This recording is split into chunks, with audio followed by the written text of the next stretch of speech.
Who can lead communion? Who can initiate communion? Is this something everybody can do, or is this reserved for only ordained ministers such as pastor or elder or deacon? What do the scriptures say? Let's have a look. Pretty sure this is gonna arouse some people that they might disagree, but I just want to challenge you that if you disagree with this, if you think only ordained ministers can initiate or do communion, or if you want to do communion at your home with your family, you can't do it because you need an elder, I challenge you to find me a verse that says this. And obviously you won't, because it doesn't exist. We can only imply these things, we can only read these things into the text because we do not understand the actual narrative of the scriptures and how things change between the old and the new covenant.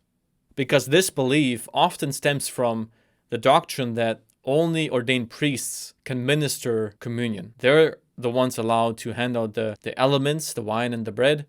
Ordinary people, they're not allowed to do so.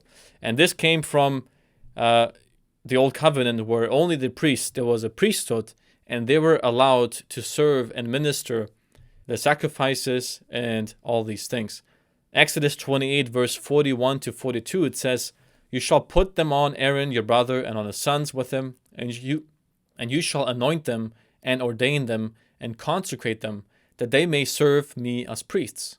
So here it says that Aaron and his sons, they were ordained and anointed to serve the Lord. And unfortunately, what a lot of people want to explain away, or don't even want to explain, because they don't want people to walk in the fullness of God, because they're scared that they would lose control of the people, they do not teach them that they are a royal priesthood. That now, because the Holy Spirit is poured out, we've all been anointed by the Holy Spirit. We've all been consecrated, and we've all been made holy by the blood of Jesus to be a priest in our own homes and also in the church. Yes, there's different ministries, there's leadership, there's deacons, elders, pastor. These things exist. And the Bible explicitly outlines what their duties and responsibilities are. And nowhere in any of those duties or responsibilities do we read that they are there to initiate or lead communion.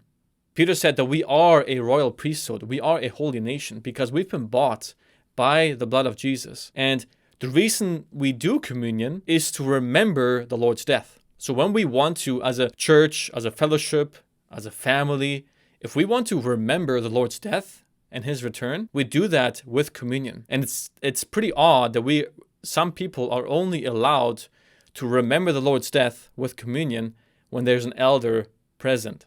And such doctrine we do not find in the Word of God. We cannot keep people to remember the Lord's death. And Jesus has given us communion, the way to do this. And also John said that we have received an anointing. We are anointed. And Jesus said in Luke 4:18, "The Spirit of the Lord is upon me, because he anointed me to preach the gospel to the poor. He has sent me to proclaim release to the captives and recovery of sight to the blind, to set free those who are oppressed." So Jesus said, when the Spirit comes upon us, we are anointed. And even the early church, they went from house to house breaking bread. And this is something a lot of believers can't do because they're being controlled by their local leadership that is not allowing them to have intimacy and unity amongst their brethren and to break bread with one another in their houses. Because there's the thought that the bread and the wine is holy, you're not allowed to touch it.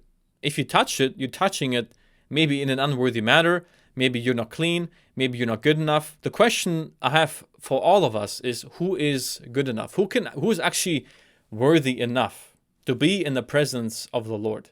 And if only the elders are ordained or made holy to do such practice, that completely goes against the gospel, because the gospel is that Christ died for our sins so we can be made holy and blameless and above reproach in his sight. That by his blood we've been redeemed and made holy. And the Holy Spirit, when it was poured onto us, we were anointed. So to say that one group of people is holy to do these things and the other ones are not is a complete heresy. So we don't find any scriptures speaking against that disciples are not allowed to have communion.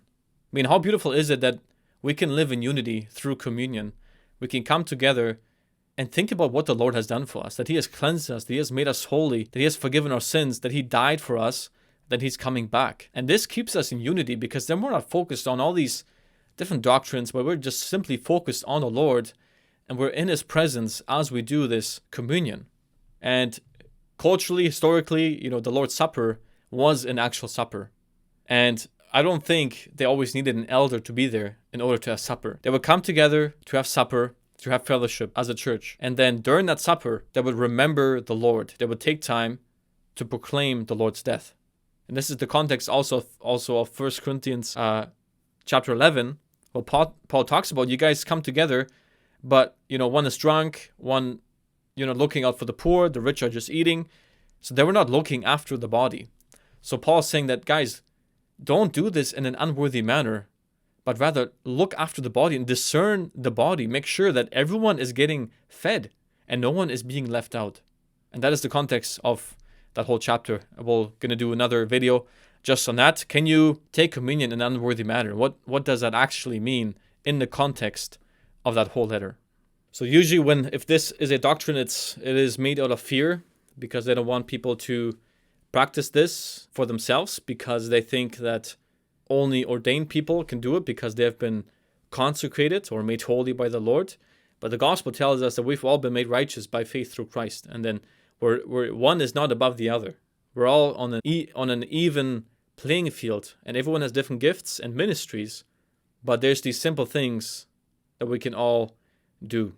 So if you are teaching this and forbidding your members to partake in communion with other people, with other brothers and sisters in Christ from other churches, or you're forbidding to do this in their homes when they meet together, I challenge you to look at the scriptures and to review the doctrines you're believing, because this is a tradition that is created and it's not a command. And if we remove this tradition, then we can be like the early church in Acts 2:46, where it says, continuing daily with one accord in the temple, breaking bread from house to house, they ate their food with gladness and simplicity of heart.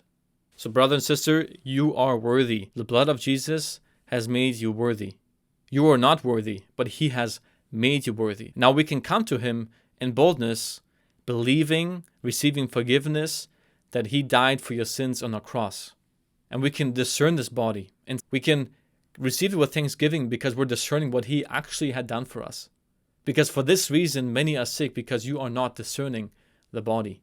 Or maybe you're not looking after the brother and sister, because they are also part of the body of Christ that was broken for them, that was slain for them. And if we just go back to Exodus, to the beginning, some people, they follow some of those rules that are outlined. For example, that you can't leave any leftover. If you follow that, and you can't have any leftover, what about all the other things?